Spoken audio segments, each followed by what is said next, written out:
Hello again. Today's talk is about food in art from the beginning to the present day. So let's start with what appears to be a feast. This would have been described as a little breakfast. It consists of some simple food like bread and cheese, a pewter plate, rush covered carafe at the back. But on closer examination, we see it's a rather odd breakfast, slightly mouldy cheese, a lemon that appears to be going mouldy. And you might wonder what those small worms are, but don't worry, they're ragged comfits which consist of sugar-coated nuts or seeds. So we're off to a simple, although perhaps slightly queasy start, but let's go back to the very beginning and look at some basic foodstuffs. Ancient Egypt. Bread and beer were the staple food items in ancient Egypt, and they are also the products most frequently found in tombs. Now, cereal growing was the most important farming activity for the region, and it was made possible by the annual flooding of the Nile. So what did it actually taste like? You might think we'll never know, but a team in Australia has isolated and grown yeast from an Egyptian tomb and used it to make bread. Their next project is to make beer using another yeast strain, and by studying the ancient beer recipes that exist. So we'll soon be able to eat a genuine ancient Egyptian meal of bread and beer. What about the Romans? This is a wall painting from Pompeii around 70 AD, and we can see autumn produce, grapes, apples, pomegranates, overflowing a large glass bowl next to a tilting amphora, and then on the right there's a terracotta pot of preserved fruit. Now, the area around Pompeii was famous for its wine, which the Romans believed was a daily necessity, and it was drunk by everyone: slaves, peasants, aristocrats, men and women. Originally it was Greek wine that the Romans favoured, but around about the 2nd century BC, southern Italy developed its own high quality wines, and one of the most important wine centres was on the slopes of Vesuvius, which is the area that was destroyed by the eruption in 78 AD. Now, after that, because all of the vineyards had been destroyed, prices rose. There was a rapid replanting, including vineyards planted nearer to Rome. So many were planted, this led to a wine surplus and prices dropping, putting wine producers out of business. But not only that, the large number of vineyards meant fewer fields were used to grow grain, and that in turn led to a food shortage. And I think this nicely demonstrates the interaction between major events and food shortages and prices, which we're experiencing today with Russia's invasion of Ukraine, which before the war was the world's 4th largest exporter of wheat. Moving on to the Middle Ages. Everyday food included things like cabbages, beans, eggs, oats, brown bread, occasionally cheese, bacon, poultry, and so on. All classes drank beer, but milk was usually only drunk by the young. The rich and poor ate, one of the dishes they ate was pottage, which was a thick soup made by boiling vegetables and grain, and if available, with added fish or meat.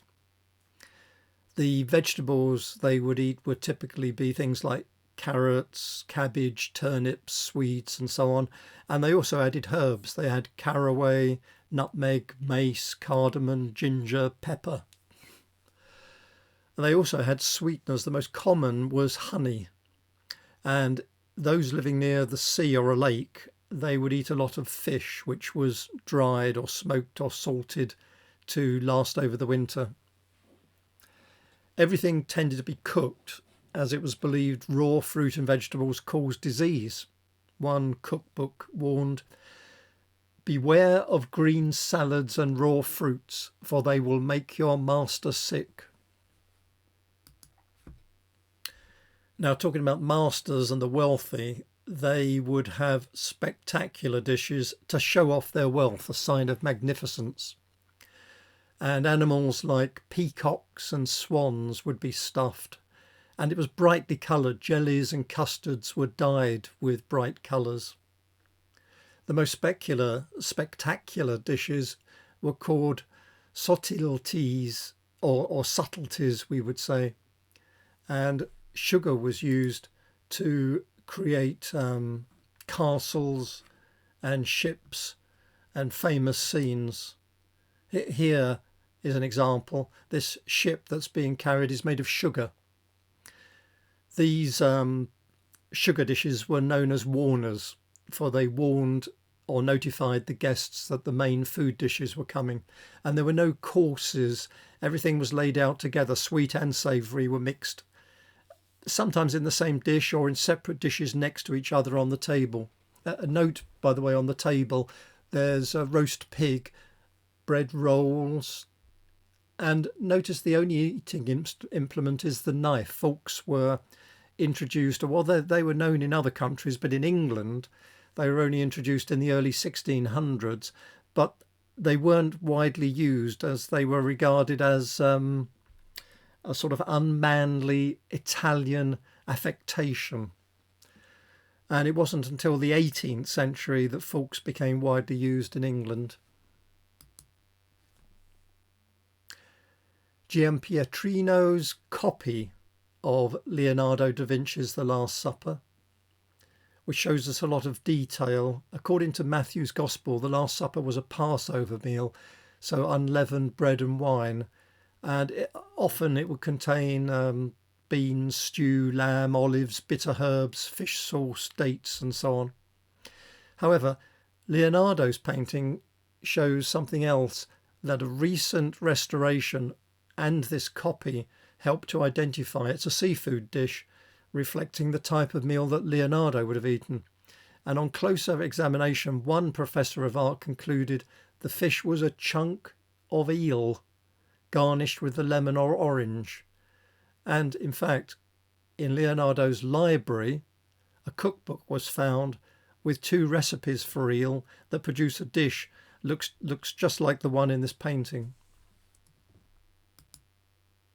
And about the same time, Giuseppe Archboldo is best known for these faces that are made up of fruit and vegetables. Now, originally, when he was young, he painted standard, unoriginal paintings, and it wasn't until he was 36, I think that was 1562, he became court portraitist at the Holy Roman Emperor's imperial court, Maximilian II, in Vienna and then later Prague. And it's thought that these bizarre faces constructed from food were to satisfy the eccentric tastes of the court, which was interested in riddles and puzzles and so on. After his death, he was largely forgotten until he was rediscovered by the surrealists who came across his work. You might wonder about the image on the right. I've left it there because you're probably thinking, well, it's not a face.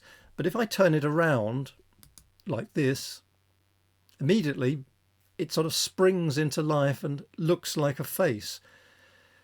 That's because our brains are hardwired to recognise faces, although there are some people with a condition called prosopagnosia, that is, they cannot recognise or remember faces, a terrible social problem, because people can't recognise friends, even though they might have known them for years, and they have various strategies for dealing with it, because they might accidentally join a group of strangers thinking they were friends. And according to one account I read, a parent was afraid she would take the wrong child home from school.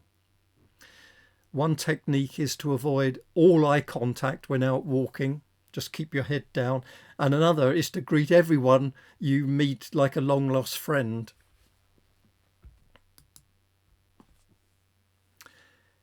Caravaggio.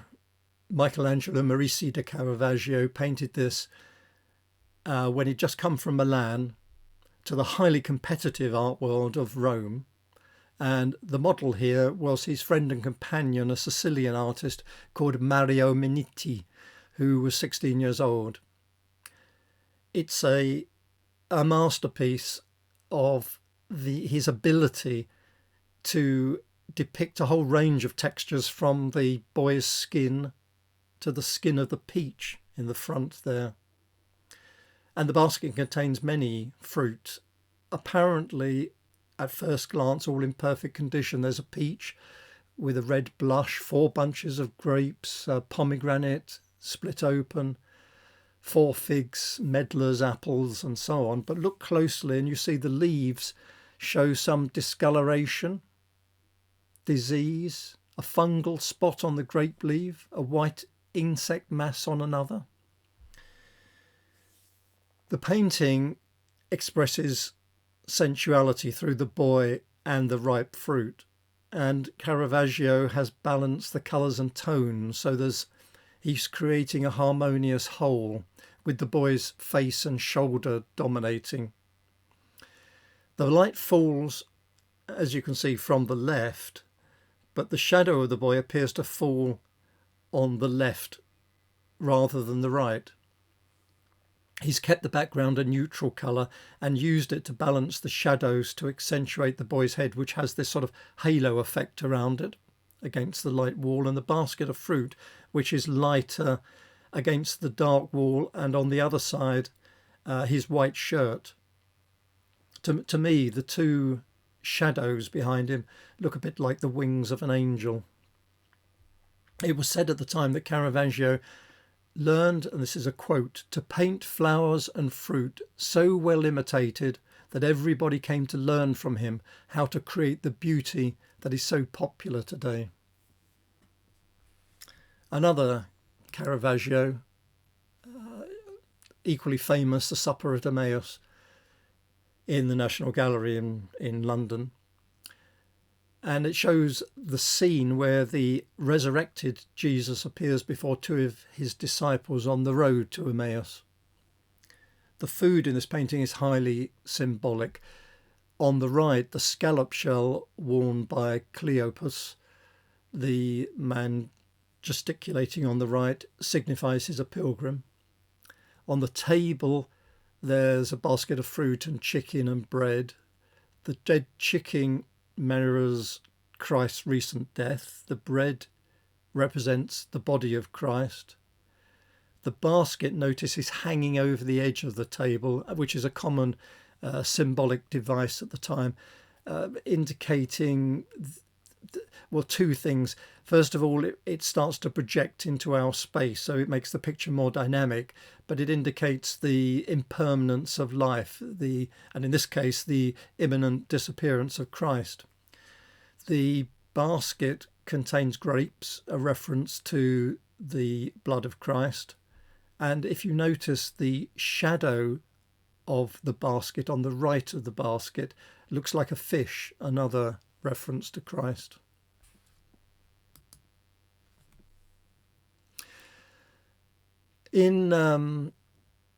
This is by Clara Peeters in Antwerp. She was a Flemish still life painter, one of the few women painters of the period, and very well known at the time. This is a type of still life called a banquet.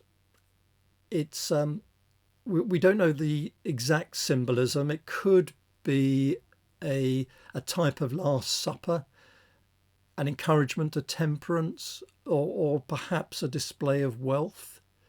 There's almonds and figs. There's a couple of significant things here. One is the dish, the blue dish at the front. It's Chinese wan li, known in Holland as kraakware, and it was imported into Amsterdam and Antwerp, where it made huge profits for the traders. It became very popular and helped spread Chinese culture around Europe. It was widely copied in Europe, but the copies weren't very good until they managed to produce real porcelain in Europe. Behind it, there's a gold-plated glass, a Venetian glass from Murano, the best glass in Europe. And the way they produced it was top secret until 1612, just before this was painted, when a Florentine priest wrote a book called The Art of Glass, where he revealed all the secrets of Venetian glass. And although that ended their virtual monopoly on high quality glass, Murano is still well known as producing some of the best glass in the world. Clara Peters has placed her name, I'll point to it, down here on the edge of the knife, which again is hanging over the edge of the table, as I said, into our space to create dramatic tension and a feeling of depth, and possibly, although it's not hanging over very much, the impermanence of life.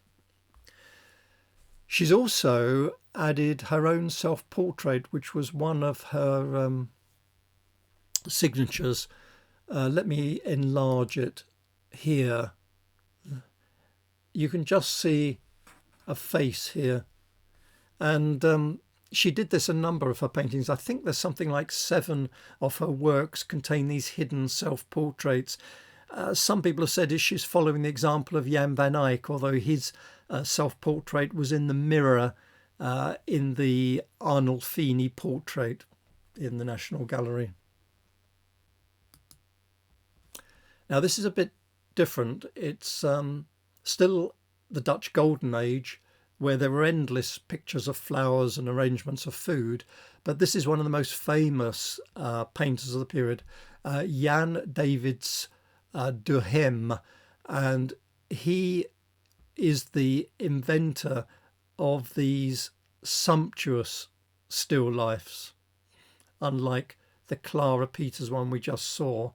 Notice the attention is paid to balancing colours and tones across the work. Each element has got its place in the composition. And here we have unlimited, expensive, high quality food packed into the frame, which was the type of still life that he specialised in, that he introduced. And it was called pronkstillavens, which means, I think, a sort of showpiece still life. He was one of the greatest painters of his day at the time, and one of his works, which was a portrait, achieved the highest price paid for any painting during the whole of the Dutch Golden Age.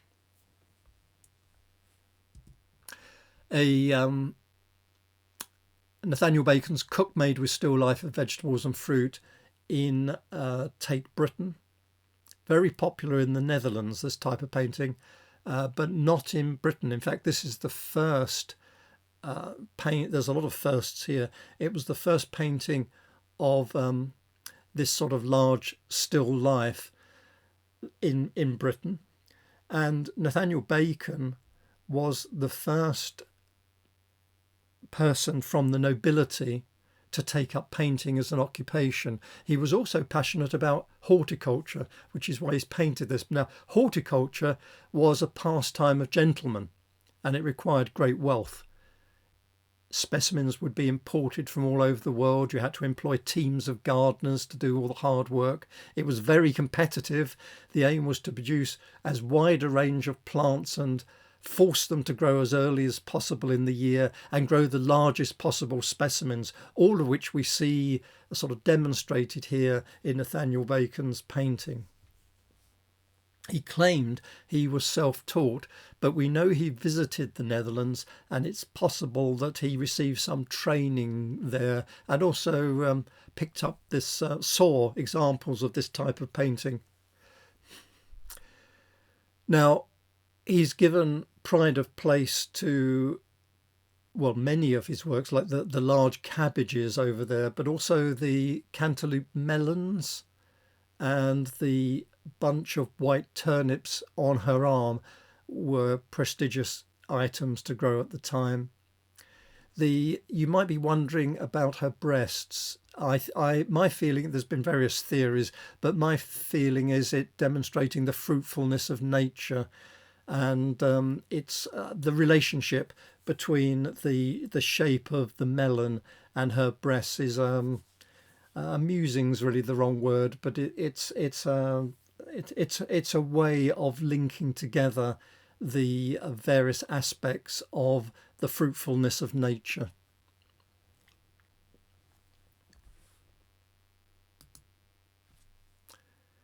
The Greengrocer by Willem van Mieris, and it shows a greengrocer's shop, and it works on two levels. First of all, we see an accurate depiction of a greengrocer's shop, depicted realistically, but it's also a warning about the deceitful nature of appearance. Notice the young woman is testing the melon to make sure it's ripe, while the old woman is trying to distract her by pointing out some carrots. One commentator at the time said, "Friends are like the melon. From 10, often not one is good." He obviously had bad experience with friends. The painting might also refer to a classical story from Ovid's Metamorphoses. In it, the Etruscan god of seasons, vegetation, Vertumnus, tries tricks to seduce the beautiful but aloof goddess of plant life and nature called Pomona, and one of the disguises he adopts is that of an old woman, and he goes to Pomona and tells her that there's this wonderful, handsome young man who's truly in love with her, but he can't convince her. She just wants to look after her garden. And he returns over and over again in different disguises, trying to convince her, until in the end, he appears in front of her in his true godlike form, and she realizes she's fallen in love with him, and the two of them live happily ever after. And it's their love that brought abundance and fertility to the orchards and gardens around Rome. So that's the story that maybe this picture refers to. Jumping forward 150 years, very well-known picture, Pierre Auguste Renoir's Luncheon of the Boating Party. It's lunch, and as you can see, the lunch consists mostly of wine with a little fruit. It's at the Maison Fournaise of Chateau, overlooking the Seine River, and it was frequented by all sorts, businessmen, socialites, seamstresses, artists, and all the people in this painter have been identified. I won't go through all of them, and I'll just point out a few. Oh, one important one is this woman here with the Affenpinscher dog. It's Aline Charigot, who was a seamstress but became Renoir's wife later. This is here. Well, let me point out the woman first. The woman is Louise Alphonsine Fournaise, the daughter of the owner of this restaurant, and in fact it's her brother over here looking at what's going on, and the man looking at her is a Baron Raoul Barbier, a former mayor of Saigon. So, as I said, a mixture of people, artists, seamstress, and barons. It was the painting was included in the 7th Impressionist exhibition and identified as the best painting in the show by 3 different critics. And it was bought by the art dealer Paul Durand Ruel, and it's now in the Phillips collection in Washington DC. The person who bought it, incidentally, was an American art collector and philanthropist, Duncan Phillips, and he had a budget each year that he spent on art, and he spent his entire year's budget on this painting. He paid $125,000 for it because he considered it not just a masterpiece, but for him, one of the greatest paintings in the world. It reminded me of a story. It was Edward G. Robinson, the actor, is quoted as saying, For over 30 years I made periodic visits to Renoir's luncheon of the boating party in a Washington museum and stood before that magnificent masterpiece hour after hour, day after day, plotting ways to steal it. Needless to say, he never did. Vincent van Gogh, obviously, very well-known painting, Potato Eaters, a change of mood from frivolity to poverty, which is what Van Gogh is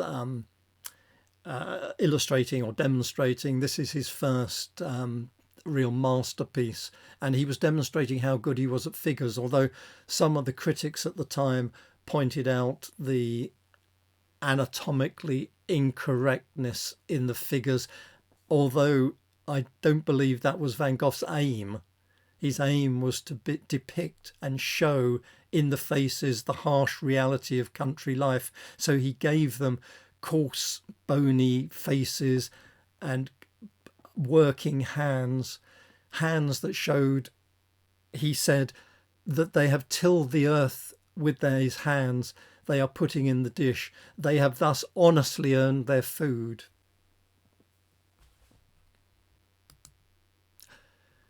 Now, from now on, in the spirit of modern art, I'm playing a bit fast and loose with my theme of food. Rather than just show you more and more plates of food, this one is Salvador Dali's greatest work, or one of his greatest works. It's called Autumnal Cannibalism. In the background, there's what could be a beach. In the foreground is a sort of chest of drawers, and on top of that, there's two torsos. Now, if you look closely, I'll point to them. This one here could be a female figure, soft, milky white skin. This figure over here, wearing a suit, could be a male figure. The female figure has her left arm here around the shoulders of the male figure, and her, let's call it her hand is holding this knife and cutting into what looks like his chest. But if you look at it closely, this is one of her breasts being held by the arm of the male figure. The other breast comes down and up, and she's actually cutting into her breast, and it goes up here and over the shoulder. So it sort of demonstrates sadism, masochism, cannibalism, self-cannibalism. And by the style of his painting, detail upon detail, he encourages us to penetrate further and further and to try and work out what's happening. Well, what is going on here? It was painted in 1936, the year Spanish Civil War started. There were atrocities on both sides. 500,000 people died. Now, Dalí took little interest in politics, and he's representing the Civil War as an orgy of consumption. The Spanish people are eating themselves. He wrote, in fact, these Iberian beings mutually devouring each other, and he saw it as a pure phenomenon of natural history, in comparison with Picasso and his Guernica, who regarded the war as a political event. So Dalí is looking at this as a scientist might look at the behaviour of ants. And in fact, in this painting, there are ants. If you look here, you see there are ants around the skin peeling off of what looks like a fruit with the flesh of the fruit underneath. Which might refer back, and Dalí has described this as a child. He was fascinated and repulsed by watching ants because on one occasion he found a bat which with an injured wing, and he kept it in a shed and looked after it. And one morning he went down to look after his bat, and he found it was being eaten alive by ants. So for him, ants are very significant in his personal history. They represent decay and decomposition, although he also said in his books that they refer to enormous sexual desire. So for Dalí, they could be anything from death and decay, or two lovers destroying themselves through overwhelming sexual attraction. Another, well, let me describe this a step at a time. Dinner is served. It's a pair of white high heels upside down. It's by Meret Oppenheim, the German artist. They're sole up on a silver platter, trussed up like an oven-ready chicken, so that's the reference to food. They're white, which represents purity, but if you look at the soles, you'll see they're scuffed. That is, it's also dirty. It's been interpreted in a number of ways. There's various ways of looking at it. The association between femininity and violence. The shoes maybe resemble a slaughtered animal on a plate, or the trussed legs of a headless woman. Raising questions, do men treat women as slaughtered animals to be served on a plate? Meret Oppenheim raises questions of gender roles, stereotypes. Do the shoes suggest domesticity with their high heels, submissiveness? Is it to do with eroticism? Is it fetishistic, a shoe fetish? There's bondage. The oval tray in the crevice gets into suggestions of female genitalia, perhaps even oral sex. She's subverted everyday objects and transformed them into something unfamiliar and disturbing. In fact, Oppenheim was the only surrealist who was really an authority on psychoanalysis. She was born into a family of Swiss analysts and steeped in psychoanalytical theory, and followed the teachings of Carl Gustav Jung.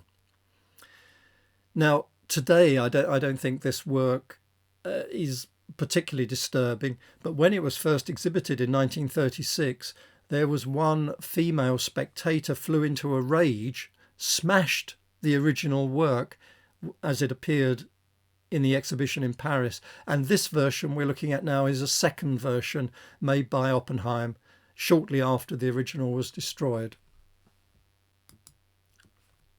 Meret Oppenheim again, Spring Feast. We don't have many photographs of this event, which was held in Bern. She invited a woman, I don't think it was a friend, it was probably a model, to lie naked on a table. Her face was painted gold. Her body was covered with food, lobsters, fish, breads, vegetables, fruit, to be eaten by those who attended the event. Now, after the event, André Breton, the surrealist, asked her to reproduce the piece for the 1959 Exposition Internationale de Surrealism in Paris, but having a live naked model was considered too scandalous, so they here used a mannequin. This is a mannequin to reproduce the original performance. It's Breton, by the way, André Breton at the end of the table, and it's Meret Oppenheim is the woman on the left wearing the leopard skin coat. Various interpretations have been given, but the simplest, I think, is drawing attention to the fact that in our society, or society then, regarded women as commodities to be consumed like food. Coming back to food, Andy Warhol's Well, let me give you a quote. Many an afternoon at lunchtime, Mum would open a can of Campbell's for me because it's all we could afford. I love it to this day. Now, these are paintings, each one on a small canvas, and they've all been mounted on a board. Each can is slightly different and hand painted, as I said, and it's 32 canvases on shelves, like as displayed as if it was in a shop. Now, Warhol was a successful commercial artist, and he knew that advertisers create simplified images to represent something desirable, and that's and commercial items are endlessly repeated, the same thing over and over again. And he's celebrating consumer society, or maybe by referencing it, criticizing it. He's certainly drawing our attention to the consumer society and the way that we employ design. Some saw it very positively. In fact, the product marketing manager of Campbell's Soup wrote to him and said, "Your work has evoked a great deal of interest here. At one time, I'd hoped to be able to acquire one of your Campbell's Soup label paintings, but I'm afraid you've gotten too much or too expensive for me." In fact, he would have done well to have bought it in 1964 when he wrote that letter. They were still relatively cheap. And one in 2006, one complete set was sold for nearly $12 million. Other artists represent food.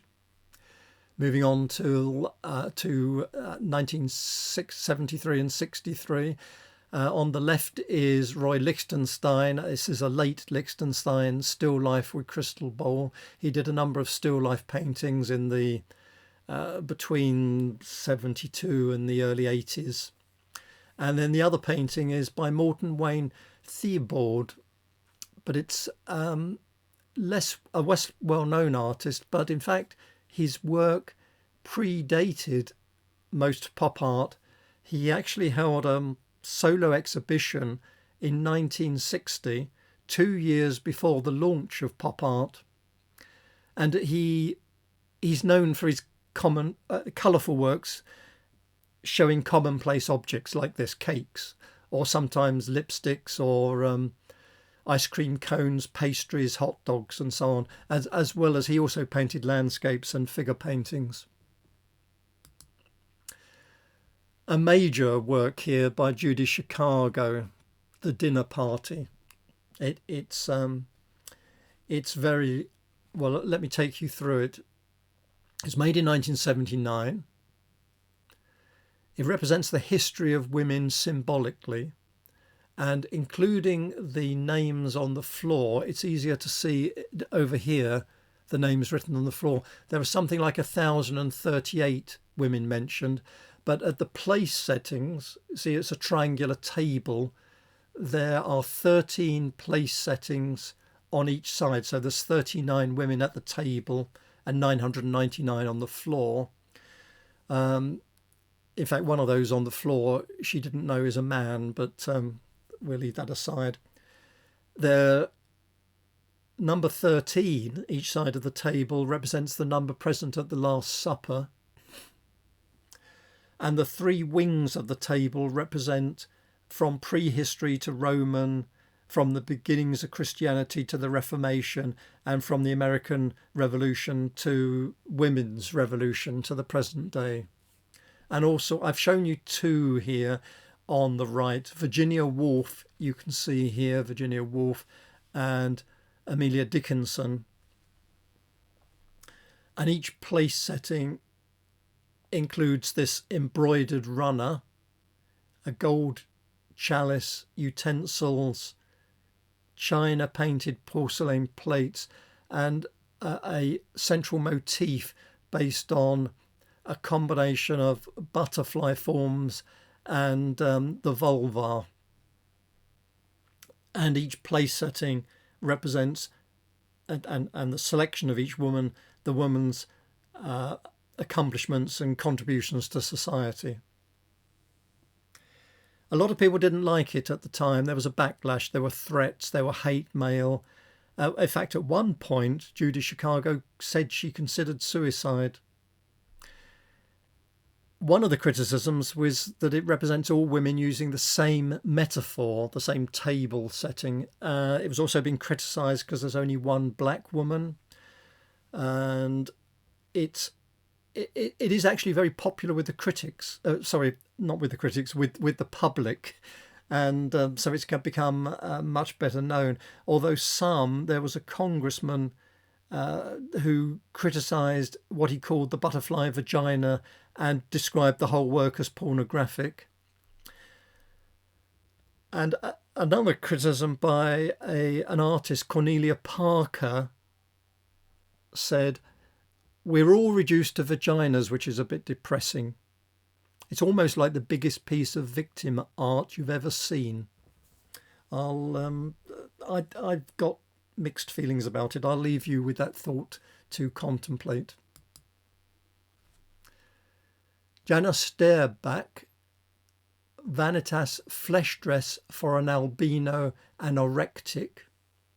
The Canadian artist produced this in 1987.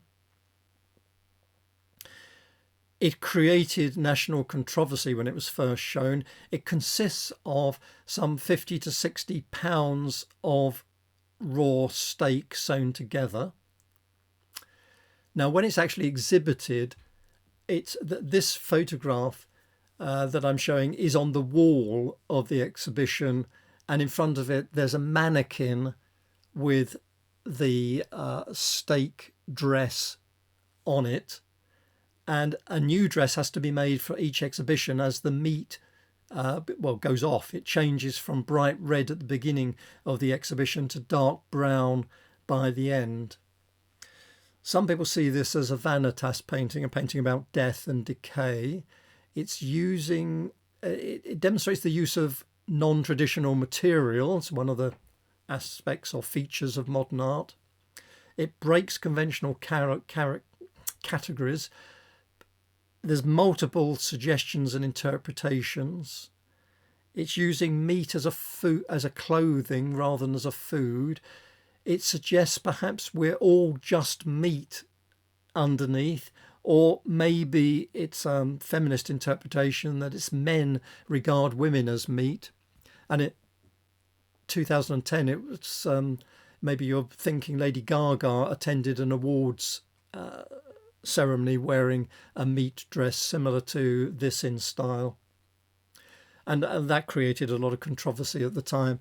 Various suggestions. BBC News suggested it was anti-fashion and feminism, referencing aging and decay and society's attitude to meat. And in fact, there were a couple of the Vegetarian Society and others that said that we should be rejecting work like this because it demonstrates the wrong attitude to animals. Final work I'm going to show you today, 1995. This is an American painter closely associated with photorealism. It's Ralph Goings, who was a photographer. But what he did was, as well as taking a lot of photographs, he would reproduce his photographs as realistically as possible in paint. And this is one of his paintings. He pointed out that, as far as he was concerned, the paintings, if you see them alongside each other, the paintings and the photograph could always be told apart. And it was that difference is what he was interested in as an artist. Which brings me to the end of this talk today. I hope you enjoyed it. Food is essential, of course, to our existence. Every society has used food to represent class divisions, its hopes and aspirations, and I've only just touched the surface. All the paintings, you're probably thinking, why didn't I mention references to spirituality, to religion, social references, cultural, political references? all exist within food and its representation. But I chose what I chose. I hope you enjoyed it. That's all for now. Thank you for attending.